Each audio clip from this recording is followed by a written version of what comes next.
I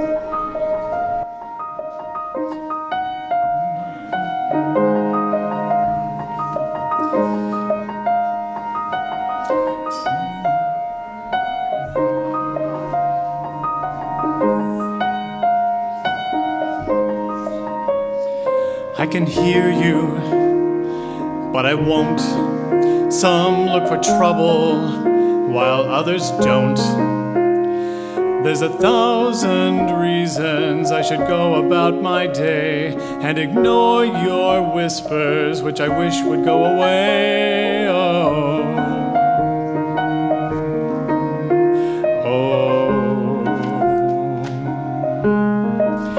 You're not a voice. You're just a ringing in my ear, and if I heard you, which I don't, I'm spoken for, I fear. Everyone I've ever loved is here inside these walls. I'm sorry, secret siren, but I'm blocking out your calls. I've had my adventure, I don't need something new. I'm afraid of what I'm risking if I follow you into the unknown. Into the unknown, into the unknown.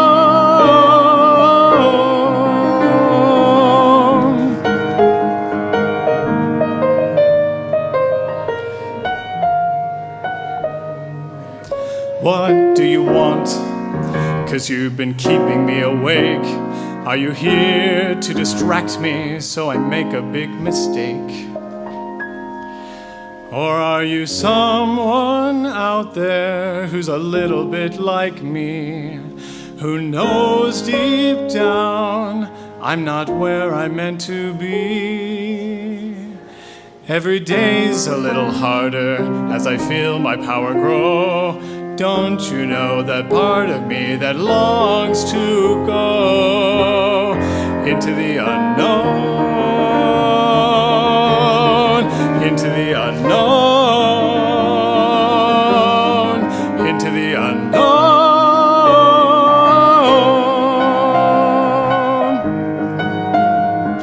Oh, are you out there? Do you know me? Can you feel me? Can you show me?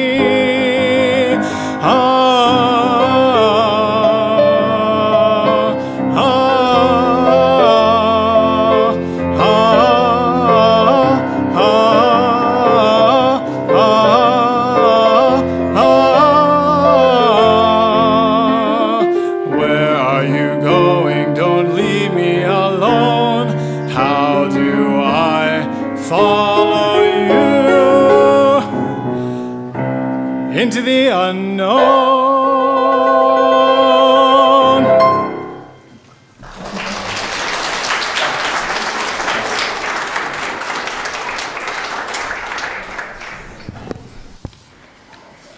Come, come. We are all welcome here. We are many ages, sizes, colors of our eyes, our hair, our skin. We are all welcome here. We are many genders. We love whom we love. We speak how we speak. Whatever our abilities, we are all welcome here. We're welcome whether we have laughter in our hearts or tears in our eyes. We are welcome here. No matter what we've experienced in the past or what awaits us in the future, we are welcome here now. Whether we believe in God all of the time, some of the time, or none of the time, we are welcome here.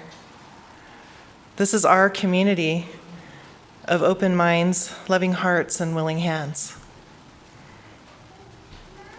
And good morning. Good morning. My name is Brenda. I'm on the board of trustees here at South Valley Unitarian Universalist Society, and it's my privilege to be worship associate this morning with Tom, and I am a woman dressed in a black jumpsuit, and I have newly gray hair. It was always gray, but now you can see it. I have an announcement of a pretty cool thing.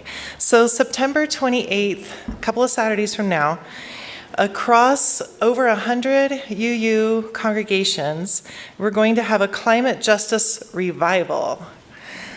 And so this, what we're doing here in our area is our Reverend Laura and Reverend Monica from First Church are co-leading our revival together here. And it's a wonderful opportunity to build community with our folks at First Church. They'll be here, we'll be here. We'll be doing this together with our sister church. And Anne, have I seen Anne today? There's Anne. With Social Justice and Action team has more information. And then you can also look for, there'll be information coming out about it. And okay, that's that announcement. We're going to say hello and good morning to each other. So feel free to get up, mingle a little bit, and then come back to sing.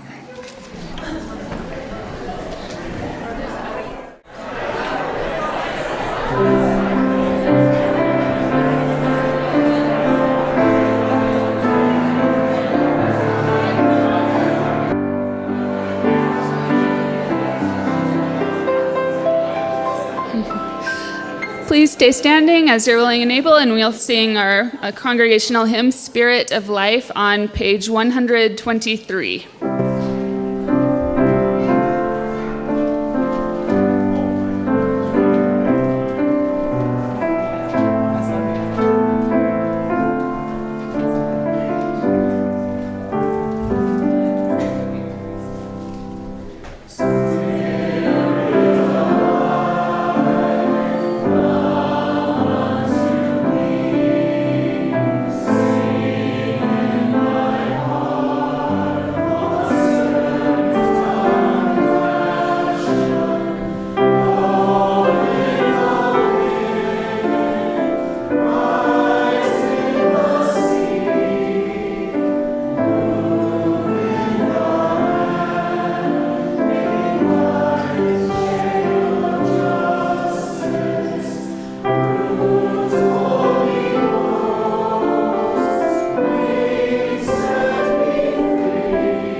As we light our chalice, Caroline's going to come forward and help us.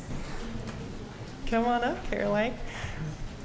And Mom and little sibling. All right. And we have our words with which we light our chalice every Sunday, as many, many other UU congregations are also lighting their chalices.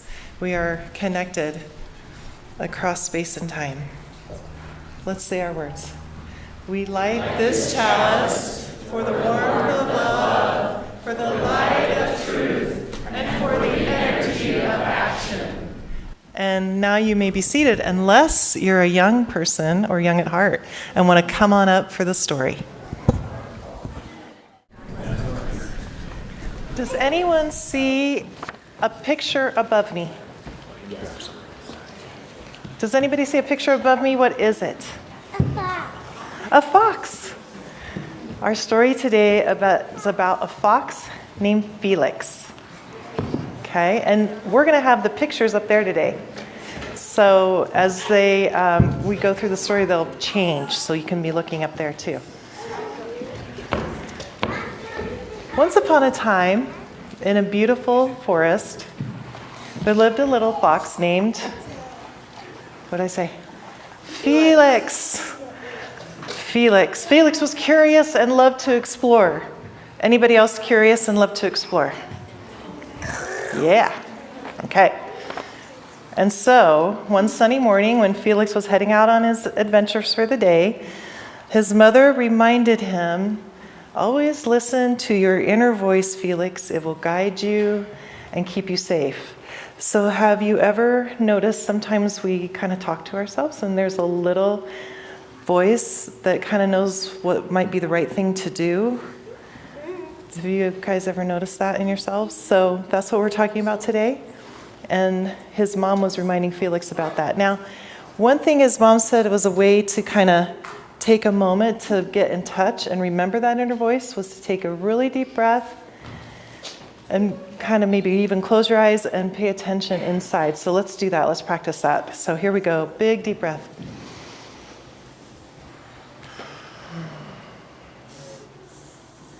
When we have to make a decision or something's happening, yeah? Big, deep breath. Okay. So Felix said, sure, Mom. And so headed off on his daily adventure. And as he wandered deeper in a forest, now who's been in a forest? Has anyone been in the woods? So you've been maybe on a path in the woods. Has anyone ever started to go off the path in the woods? Okay, all right. Okay, all right. So this is Felix. So Felix is hearing his inner voice say, let's stay on the path. It's a good idea to stay on the path. And he took a deep breath. Let's take a deep breath. But then there were butterflies. There were beautiful butterflies, and there were birds, and it was too much. He had to follow them. He had to go off into the woods and follow and see what would happen. And he did. And pretty soon, he was in a part of the forest he did not recognize. Has anyone been lost in a woods or a forest? So it's a little, all of a sudden, kind of scary, because you think you know where you are, you're just having a grand time following the butterflies, and then, oh my gosh, I don't know where I am. And that's what happened to Felix. And he thought, I should have listened to my inner voice. But then that inner voice said, you can find your way back. Find the path back. And so let's breathe together. Okay, we can do this. Felix can do this. He retraced his steps. He remembered there was that log that, he saw that had fallen down, and there was the creek, and he kept remembering, and he got back to the path. He was able to do it. And he was so relieved. And then he kept going on his journey. And this time he kept listening to his inner voice as he went along. And the sun began to set, and he made it home. And his mother greeted him with a touch on the nose and said, I see you listen to your inner voice. And he nodded, and he knew the importance of doing that from the future. And that from that day on, he did that as he had many more adventures. Now, you guys might have noticed this painting that's on the altar. This is a picture of our fourth principle of our Unitarian Universalists. And what that is we believe each person is free to search for what is right and true for their life.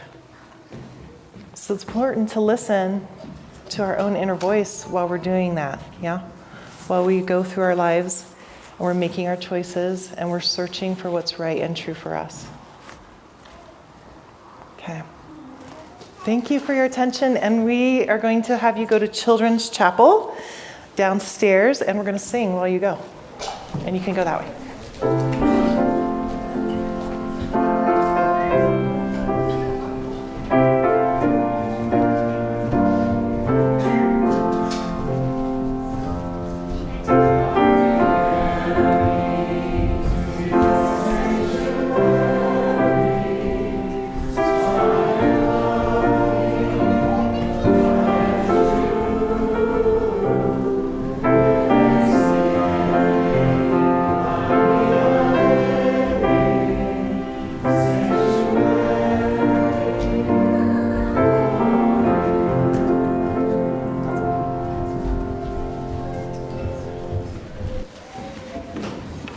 This community, our church, and its many ministries are only made possible by the gifts we all give of our time, our talent, and our treasure.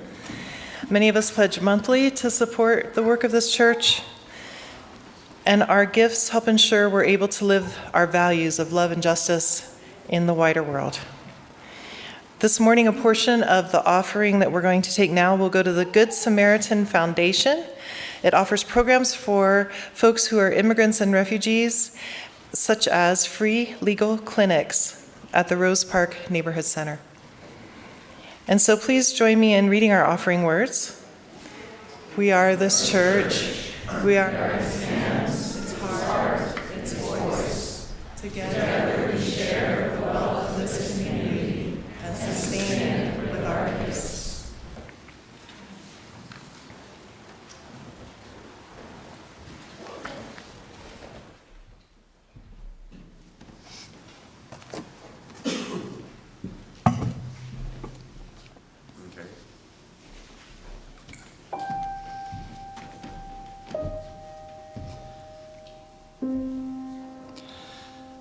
I've seen dark before, but not like this.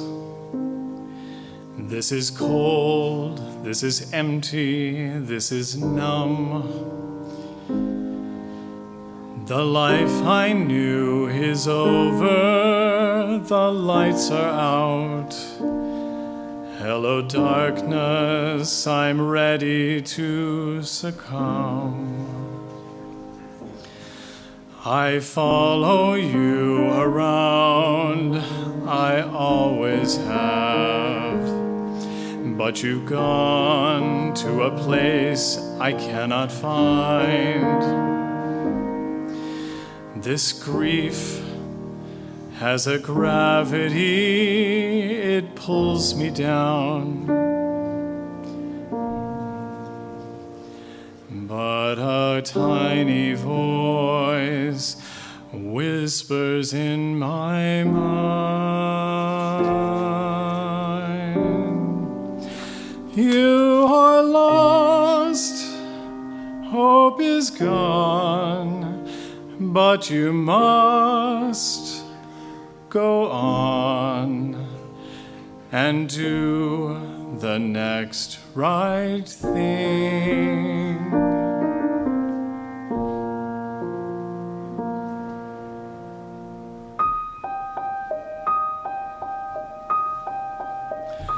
Can there be a day beyond this night? I don't know anymore what is true. I can't find my direction, I'm all alone. The only star that guided me was you. How to rise from the floor when it's not you I'm rising for. Just do the next right thing. Take a step again. It is all that I can to do the next right thing. I won't look too far ahead. It's too much for me to take. But break it down to this next breath, this next step, this next choice is one that I can make. So I'll walk through this night, stumbling blindly toward the light, and do the next right thing. And with the dawn, what comes then? When it's clear that everything will never be the same again, then I'll make the choice to hear that voice and do the next right thing.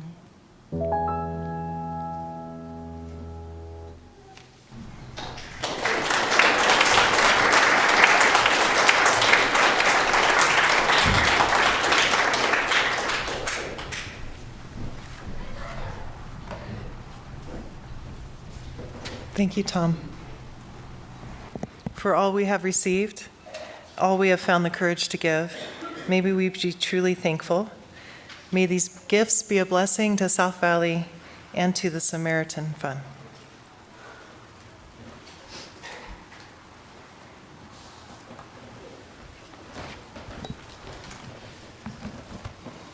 So yes, fair warning, you're going to get a good dose of Tom today. I'm sorry, I get to sing and talk. You put me in charge of a service, and I'm like, well, I'm just going to do it all. So whatever. Sorry. I am Tom. I am an average size white guy with a white, blue, and green top. And the first thing I want you to do, okay, as I start talking to you about decisions, is I want you to be thinking about a decision in your life, okay? And we'll come back to it later. So be thinking. It's no rush. I'm going to talk for a while, so you've got time. But think about a decision that you are having in your life. Could be big, could be small, might be important, might be trivial.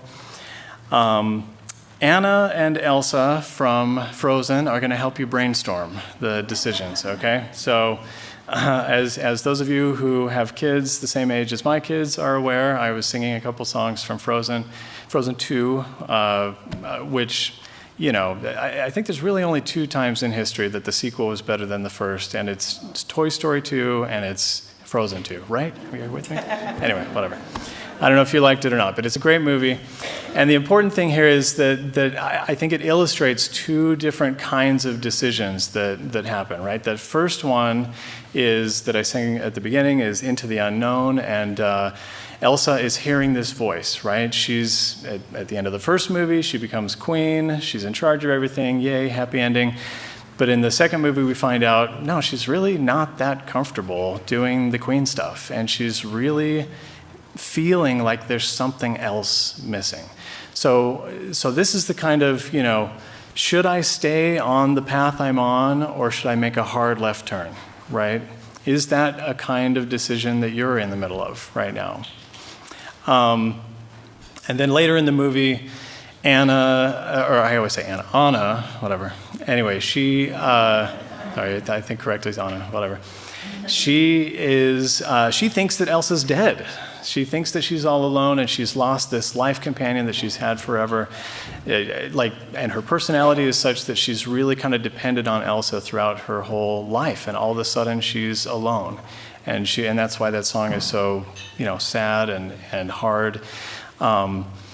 And this is the kind of decision where it's not like you have 2 clear paths. It's more like the path runs out and you don't know what to do. Where should I go? Do I go back? Do I go forward? Do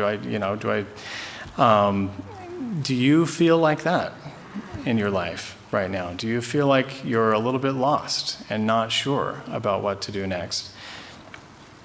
Anyway, think about your conundrum that's in your life.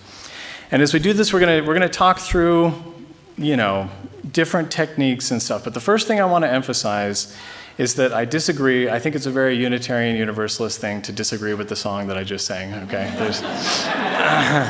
I disagree with just one small nuance of the way it said it, right? Because the whole song is the next right thing. Well, newsflash, there is no right thing. There is no right choice. Now, of course, there are better and worse choices, and there are good choices that are better and bad and worse and whatnot, but I think sometimes the paralysis we end up in is thinking, well, is that the right thing? Or is this other thing the right thing? Or is this other thing the right thing? At the end of the day, you have to choose what is right for you. And there is no one absolute right that you're looking for. I was going to give the example here. A couple weeks ago, I had the chance to hike Timpanogos. Has anybody summited Timpanogos? It's a fantastic hike, also just a brutal hike, especially for people that are not in super good shape like me. Takes me forever. Anyway, but especially if you do it from the Aspen Grove side, that trail is just the worst trail ever. I don't know if people, anyway, any heads? Okay. it constantly is throwing you off and making you think like, oh, this looks like the main trail. I'm still on the main trail, and then it just ends. And you're like, what happened?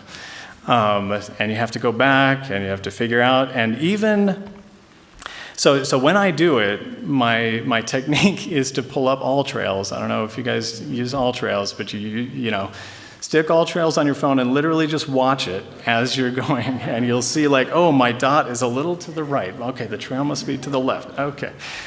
But again, even on all trails, there's not always, what I'm trying to say is even all trails is not always right. It'll keep you pretty close. But there are parts where I've done it a bunch of times now, and the all trails is not right. You have to, you know, you get to a part and you say, oh, no, actually, I know that this is better because I've had that experience. Anyway, there is no absolute reference. Even though there's so much information, when you're trying to make your decision, there is no absolute right or wrong. You need to decide. Okay, so we're going to talk about 4 little techniques here, okay?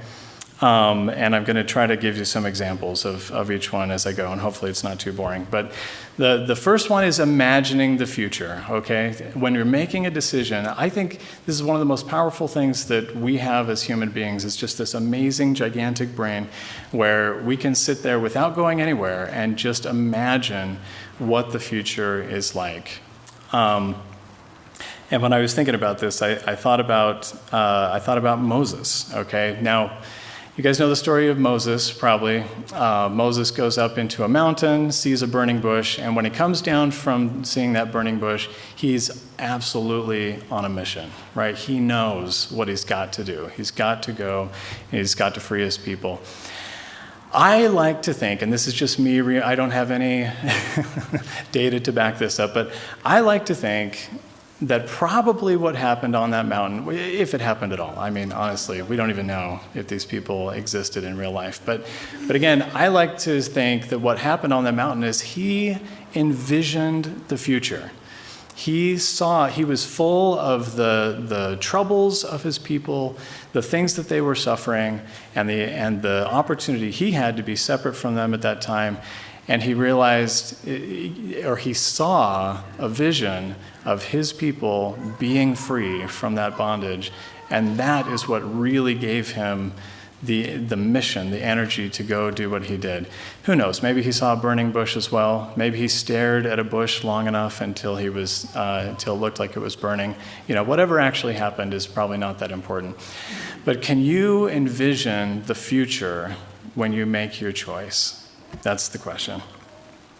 How does that future look? The second thing I want to talk about is dialogue with real people.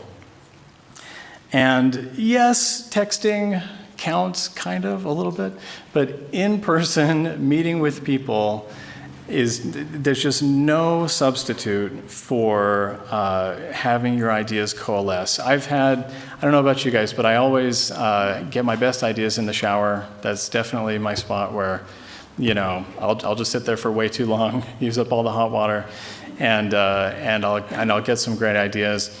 And this is still true. I actually have a standing appointment with a neighbor of mine. Every Sunday morning we get together and just talk about philosophy and our lives and important things that are going on.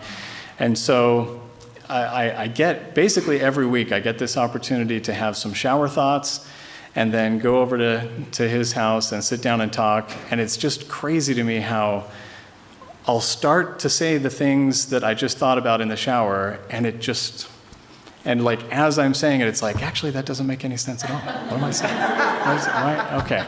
You know, and he's just a really patient guy. He'll just sit there and listen and, yep, okay, good job. Anyway, but you guys have probably had similar experiences. I think when we talk out loud to real people, and especially trusted people, especially people we love, who love us, who are patient and who are willing to listen, and let us bounce ideas back and forth, our ideas can really take shape. So that's the second. First one is imagining the future. Second one is talking to actual people. Third one is what I like to call, well, it's basically writing things down, okay? And there's a couple of forms I want to talk about, something called a values inventory and then journaling. So I had the opportunity a couple of years ago, and it was, I just kind of spontaneously decided, it was when I was leaving my faith tradition that I just felt very, very ungrounded and, wasn't sure what I really believed in. And so I sat down and I wrote down what mattered to me, and I call it my values inventory.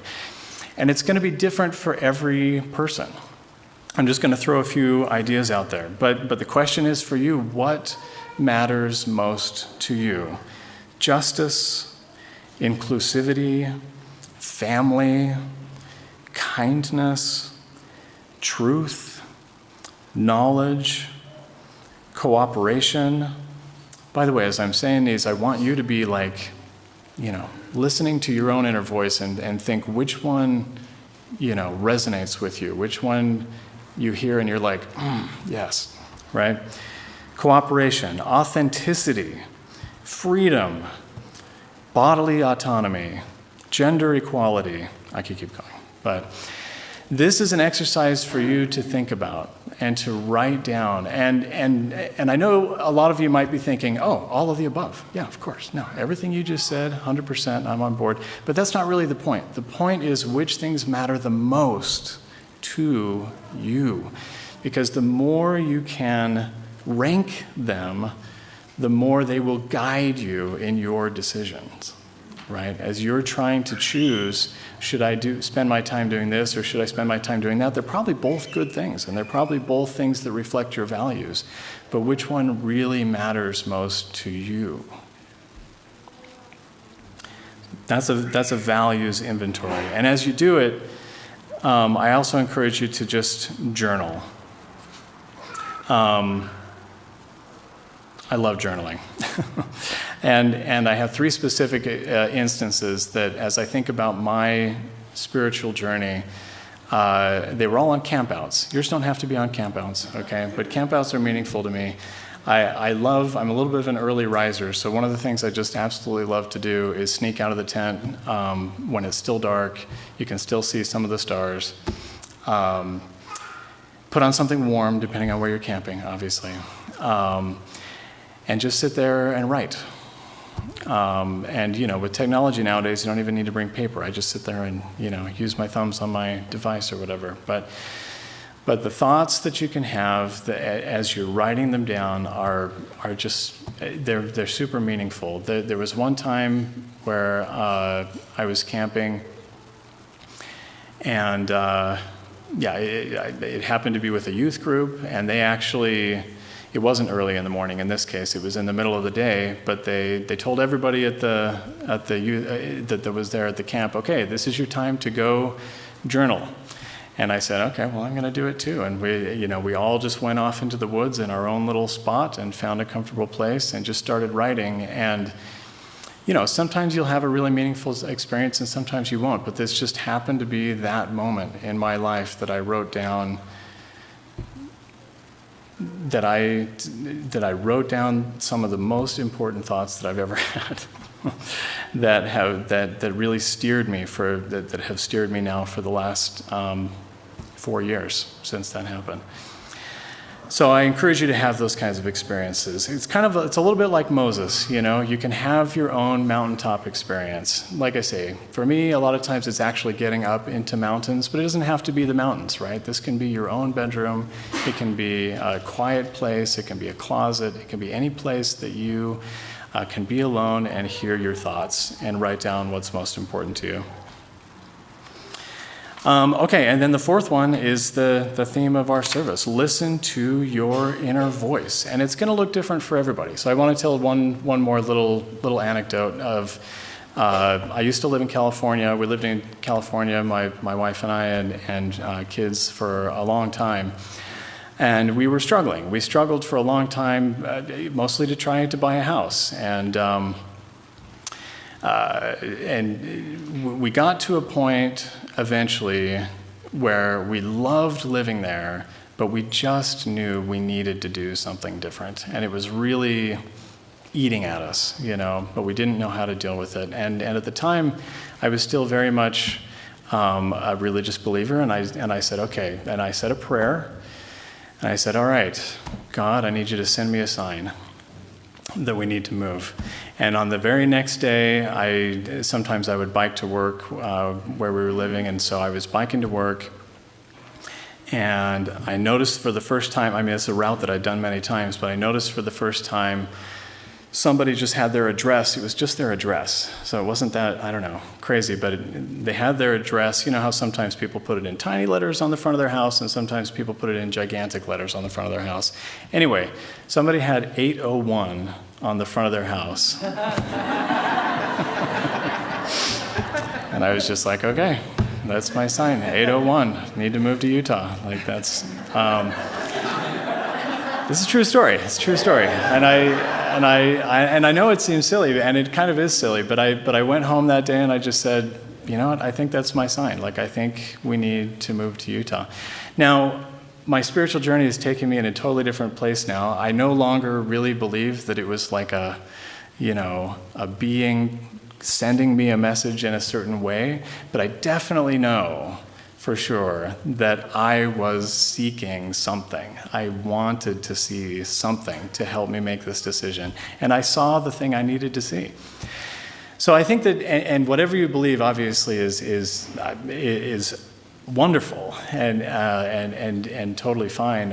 All I'm saying is that sometimes that inner voice speaks to us in different ways. And sometimes it really is in the little random connections that we make. Sometimes it's the coincidence that you ran into a friend at Walmart that really makes you stop and think about how, I really need to do whatever it is, right, in your life. But that's that inner voice. That's you talking to yourself and helping yourself to see what you really need and what you really want in your life.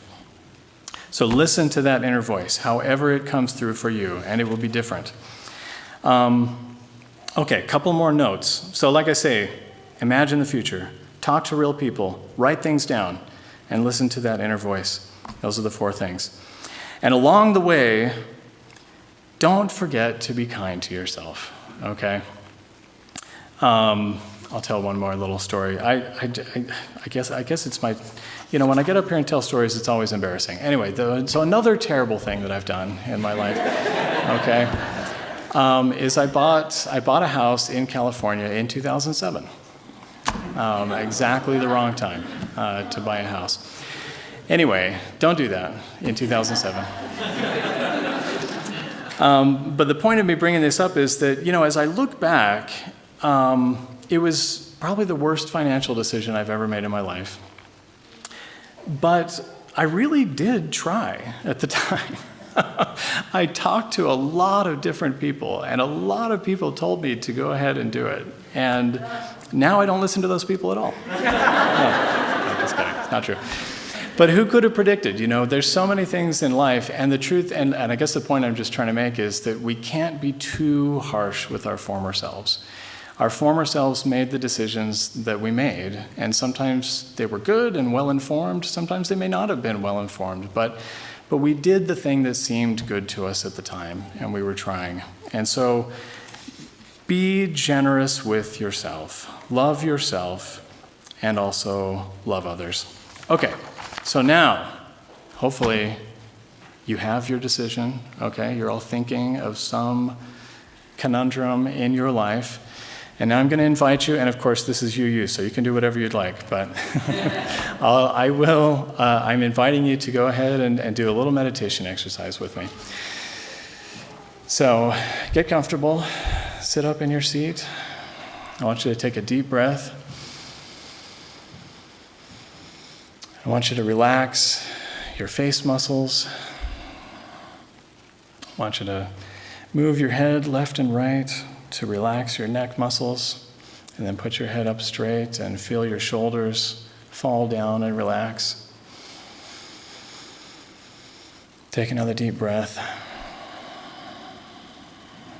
And I want you to imagine that you're walking down a path. And you can fill in your own details, what kind of place you're in, what kind of path you're walking. But there's a distinct path in front of you, and you're following it, and you're enjoying your journey. And now you've come to a place where there's a fork in the road, or maybe the path has just worn away and suddenly disappeared, and you're unsure. I want you to go ahead and think about your specific conundrum. And if it makes sense, place one type of decision on the left fork in front of you, and place another type of decision on the right fork in front of you. And now I want you to envision that future. Think about the left fork first. What does it look like? What happens if you go down that road? How do you feel about that type of future where you go the left way?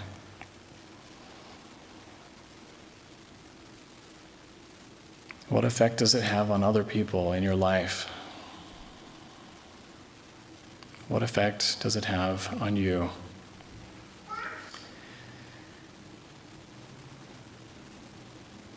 Now I want you to think about the right fork, the other way that you could go.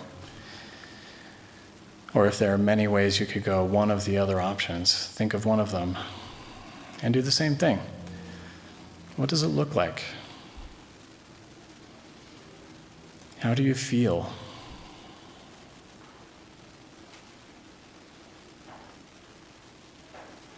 And now I want you to think about the values that you hold, the things that are most important to you, whatever those are. How do your values help you to decide which path allows your values to shine forth and prevail?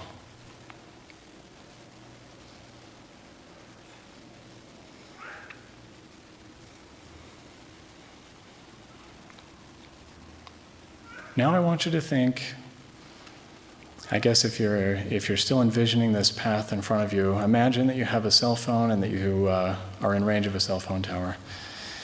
Think about who you would call about this decision.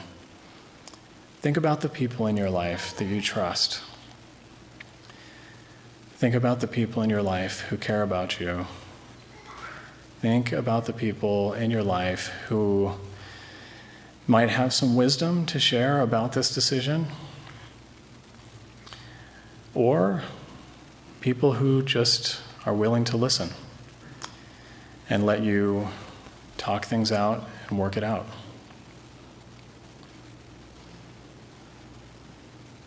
Think of someone specifically. I'd like to invite you to think of someone specifically, and if it makes sense for you in your situation, think about a way that you could reach out to them.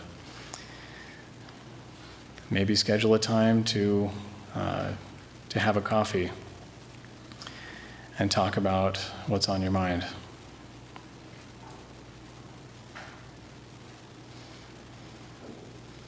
And now finally, I want you to think about your inner voice. What is your inner voice telling you right now? Don't forget to breathe. Breathe deeply.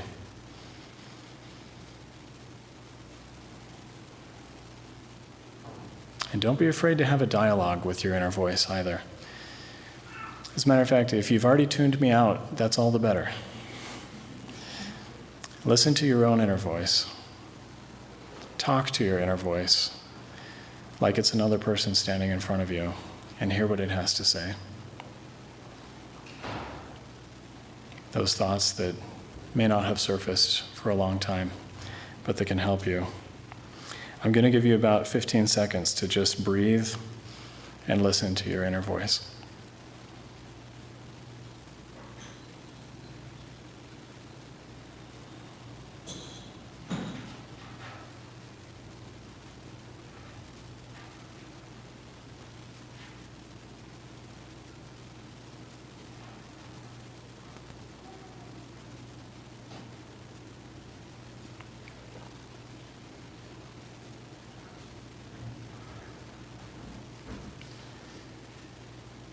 Now I'll invite you to breathe again. Take a deep breath and start to move and open your eyes. Do you know what to do? If you don't, that's okay. You can always come back. Your inner voice is always there, waiting for you to come and consult. Thank you.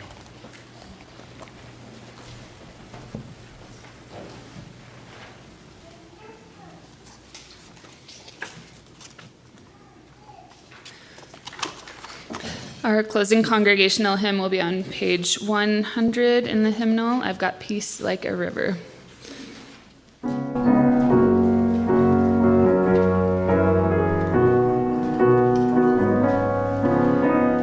Close your eyes as you're willing and able.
let's stay standing. I'm so glad the children are back to help us extinguish this chalice.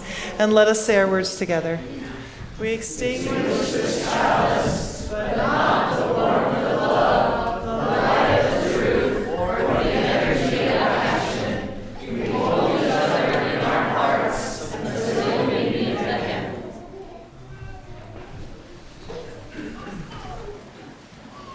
Please be seated for Tom's postlude. Tom and Rick. After this, you won't have to listen to me. This is the end, I swear.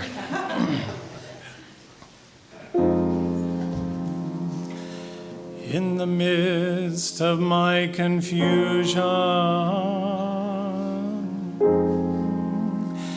in the time of desperate need, when I am thinking not too clearly, a gentle voice does intercede. Slow down,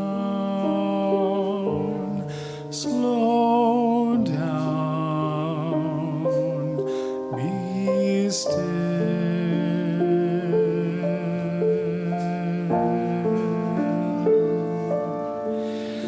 Be still and wait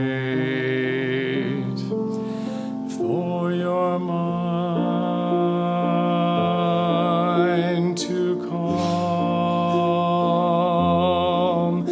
Slow down and hear your voice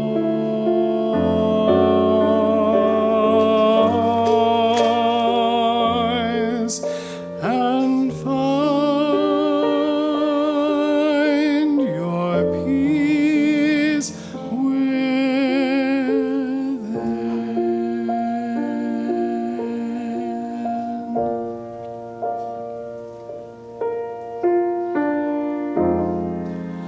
In the time of tribulation, when I'm feeling so unsure,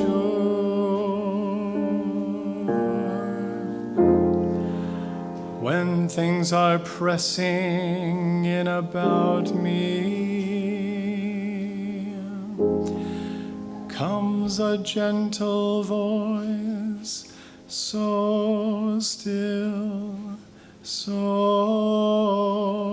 pure. Slow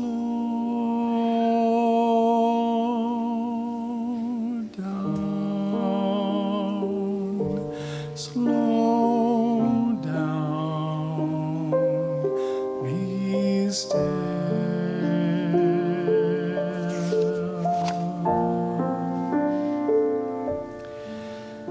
Be still